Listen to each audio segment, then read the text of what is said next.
Yo, what is going on, guys? Over here, back another video for you guys today. And in today's video, we're gonna be talking about the uh two the two machines in the game, the War Machine and the Death Machine. Sorry that took me so long to get out. Um, but first, I just want to look at them here. The score streaks. So as you see, Death Machine 2,200 with a 90-second cooldown. So that's actually pretty good. Low points and not the long of cooldown. And then the War Machine 4,000 points, so a little bit higher, and a 60-second cooldown, so not as long as a cooldown, but it costs almost double. So in today's video, where I got a bunch of gameplay with the War Machine and also the Death Machine. I definitely got a lot more with the Death Machine, so that's gonna be primarily the video, like what it's gonna be. But if you want to see some more shit like this, hit the like button, subscribe, and leave down in the comments if you want me to compare something else like this or in a similar way. So let's go. So first off, we're gonna be talking about the negatives. Both have negatives that severely affect them, and you gotta know how to play with it and play against it.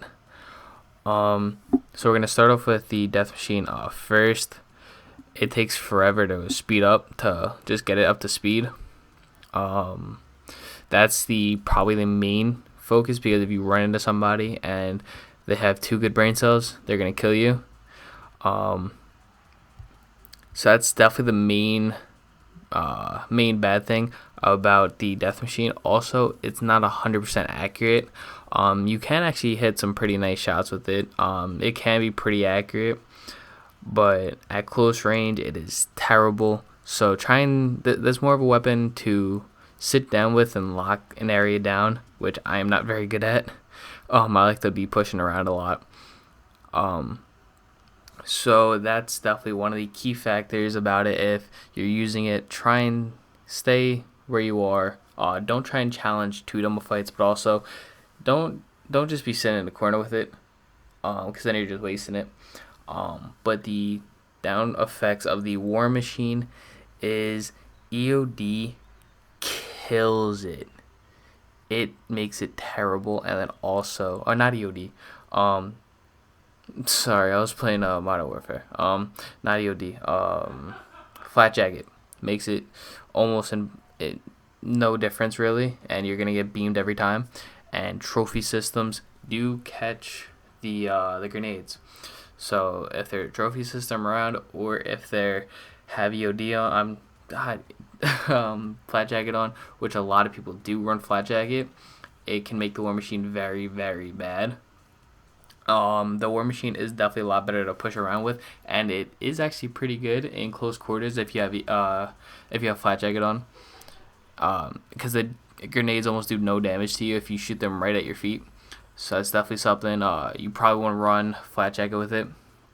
Also, running Engineer would not be the worst thing. It kind of sounds dumb, but you'll be able to see trophies on areas. So if there's a bunch of people on a hard point or on a flag, Dom, you can see if there's a trophy there, and then you can plan accordingly with whatever you're doing. But that is kind of how you got to counter the negative effects of the trophy system. And then the cost, like I said earlier, the War Machine is almost double the amount the Death Machine costs.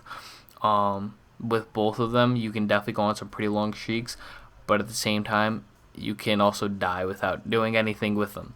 So I say if you get anywhere between like 2, 3, maybe 4 kills with the Death Machine, it's not bad. But with the War Machine, I feel like you're gonna have to get like 5, 6, 7 kills to make it really worth putting it on your class, because you can be running so many more other things. You can be running a cruise missile, you can be running artillery. That all you can get definitely 3, 4 kills with it pretty easily without having to do any work.